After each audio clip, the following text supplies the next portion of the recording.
Meus queridos amigos, será que o Bradesco finalmente vai dar a volta por cima? Será que o fundo do poço continua sendo algo que os grandes bancos desconhecem aqui no Brasil? Será que comprar Bradesco é a melhor pedida entre os 4 grandes bancos nesse momento, as 4 ações dos grandes bancos Itaú, Santander, Banco do Brasil? Hoje eu acordei e falei, vou gravar vídeo do Bradesco, até raspei a cabeça, porque para investir em Bradesco nesse momento, você precisa ter frieza suficiente para colocar em prática fundamentos básicos do mundo dos investimentos. A mesma coisa que me fez comprar ações, por exemplo, do Banco do Brasil, não estou falando que é a mesma situação, mas o que me fez comprar Banco do Brasil lá em 2021, 2022, é o que acontece agora. E a gente não pode ficar... Até porque eu não gosto de banco nenhum. Não gosto de Banco do Brasil, não gosto de Itaú, não gosto de Bradesco. Até o Nubank que eu gostava, esses dias umas coisas ali que eu comecei a ficar porra. Mas ainda gosto. Mas enfim, nesse vídeo aqui eu vou te falar por que eu acho que a ação do Bradesco está barata e por que eu acho que também não é a melhor coisa do mundo, aquela coisa que se diga, nossa, para sempre, até que a morte nos separe. Mas o Santander reportou um lucro líquido recorrente de 3,3 bilhões de reais no trimestre, uma alta de 44% comparado com o mesmo período do ano passado, quando o banco ainda mostrava dificuldade, tá, em impactos ali com a inadimplência de Americanas, enfim. E aí muita gente agora tá ansioso para ver como é que vai ser o do Bradesco, o resultado do Bradesco, que se eu não me engano sai no dia 5. O ROI do Santander, que mede o retorno sobre o patrimônio líquido, saltou 4,4 pontos percentuais para 15%. E ali você já está em patamares de 2022. E aí sim, a gente vê aqui números que foram bem mais razoáveis, que pode acabar indicando que o Bradesco ele finalmente vai dar essa volta por cima e já vai começar a fazer isso esse ano. Só que as coisas não são tão simples assim. Se fosse, era muito fácil ganhar dinheiro. Se fosse muito fácil, ninguém ganhava, porque aí o retorno ele cairia também. Risco e retorno andam juntos. Então, muito cuidado. Para Genial, o banco ele deve apresentar uma rentabilidade, o Bradesco no caso, um ROI na casa ali dos 10,9%, 11% no segundo trimestre. Tá? Uma baixa ali de 0,57 ponto percentual, bem abaixo dos principais concorrentes que estão com ROI ali na casa dos 20%, Banco do Brasil e Itaú. Tá? As provisões de crédito do Bradesco podem bater 8,5 bilhões. Isso é um aumento de 9,2% se você pega ali trimestre a trimestre, mas quando a gente compara ano a ano, já é uma queda de 17,3%. Então, a coisa, o pico da desgraça do Bradesco realmente está ficando para trás. Mas se você voltar no tempo, os resultados do Bradesco no segundo trimestre de 2023 mostravam o que para a gente? Um banco com dificuldade para crescer e rentabilizar a sua carteira de crédito em um cenário de inadimplência bem elevada. Então você dizer que a rentabilidade do Bradesco vai melhorar com um passe de mágica, não vai. Mas a gente sabe que espera-se uma melhora de margens à medida que o banco vai expandindo a carteira de crédito de maior risco, reduzindo as provisões também para devedores duvidosos, enfim, isso tudo vai melhorar. Então, abrindo aspas aqui, a Genial diz o seguinte, com grande base de clientes, rede de distribuição nacional, capital robusto, marca forte, acreditamos que o banco eventualmente recuperará sua rentabilidade para pelo menos acima do custo de capital, na casa dos 14%, 15%, mesmo que a execução da reestruturação não seja transformacional. Então a corretora está afirmando aqui que a ação do Bradesco negocia a múltiplos atrativos nesse momento, PVP de 0,8 vezes, vamos olhar aqui, isso mesmo, e 5,8 vezes P sobre L para 2025. E aí, quando você compara esse P sobre L do momento que é de 10,27, você vê que a expectativa é de crescimento no lucro. Então, a recomendação deles segue como compra, um preço-alvo de R$ 17,00 e isso representa um potencial de valorização de 34%. Mas como eu disse para vocês, a coisa não é tão simples assim e é aqui que a gente precisa falar de 3 pontos muito importantes. Primeiro deles, rentabilidade um pouco acima do custo de capital, na casa dos 14% e 15%. E o outro ponto é, mesmo que essa reestruturação não seja transformacional, eu também não acredito que o Bradesco vai executar uma reestruturação extremamente transformacional. Não é isso definitivamente que eu acredito. Eu olho para o Bradesco, para aquela logo vermelha, e eu não olho com essa esperança toda de que daqui a 5, 10 anos a gente vai ver um novo banco que se diga, nossa, quem era o Bradesco, hein, gente? Hoje, como que melhorou? Ninguém tem raiva do banco mais. Eu não acho isso, mas eu acho que a ação está barata sim. Por isso que eu estou investindo, comecei a investir. E quando a gente fala de rentabilidade, isso aqui é importante também, um pouco acima do custo de capital, é interessante você entender essa relação, porque não adianta o banco entregar um ROI de 10%, por exemplo, sendo que a nossa taxa de juros está mais alta do que isso. E outro ponto que a gente tira disso é que taxas de juros mais altas ajudam os bancos a ganhar mais dinheiro se eles fizerem a tarefa de casa, a lição de casa. Então, essa taxa Selic, se ela tivesse muito baixa hoje, você estaria vendo muitas empresas ganhando muito dinheiro, bolsa de valores subindo por conta disso. Só que ali em 2021, a expectativa era de taxa de juros permanecendo baixa por muito tempo. E isso era mal visto pelos bancos naquele momento. Era algo que agradava muito. Para você ver como as coisas mudam muito e de forma muito espontânea e dinâmica na economia, e nada disso está sob nosso controle, né, nem o meu nem o seu. O Itaú previa uma taxa de juros na casa de 5,5%, 6% ao ano em 2022, 2023, 2024, 2025. Isso em 2021, tá? Não faz muito tempo. E era visto como algo ruim para os bancos. Essa taxa de juros muito baixa, isso reduz o spread, né? Ajuda também o capital abundante na economia circulando, fazer a concorrência aumentar também, porque precisa de dinheiro para sustentar esse bando de fintech sem dar lucro, né? Para poder tomar o mercado dos bancos por um tempo. Então tudo isso, esse juro muito baixo não é bom para esses grandes bancões. Não que não seja bom, tá? Mas eles gostam, eles se sentem bem com essa taxa de juros mais elevada. É um cenário em que eles costumam navegar sem muita preocupação. Ou seja, na minha opinião pelo menos, tem que ter banco na carteira. Se você investe em ações, tem que ter banco, tem que ter um bancão desse aí. É um setor perene, seguro.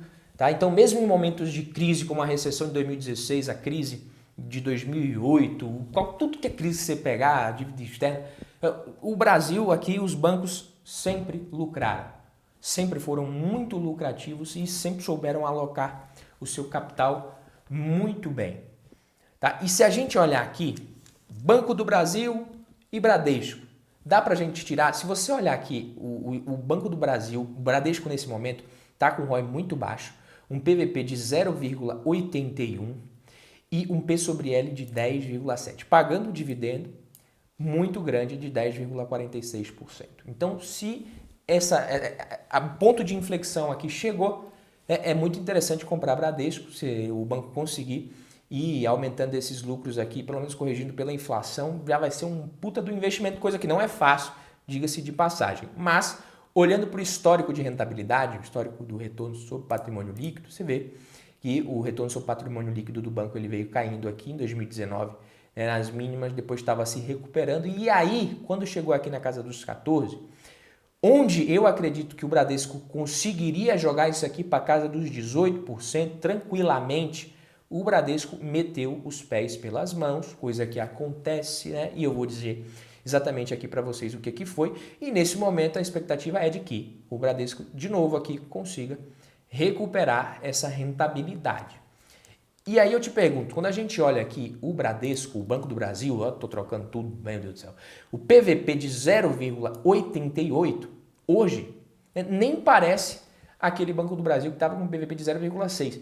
E nem parece também um banco muito mais esticado, mesmo que tenha subido muito recentemente. Por isso que eu te pergunto, Bradesco é pior do que o Banco do Brasil? Mesmo com todos os riscos da estatal, o Banco do Brasil hoje pode ser visto como um investimento melhor, menos arriscado do que o Bradesco no médio e longo prazo?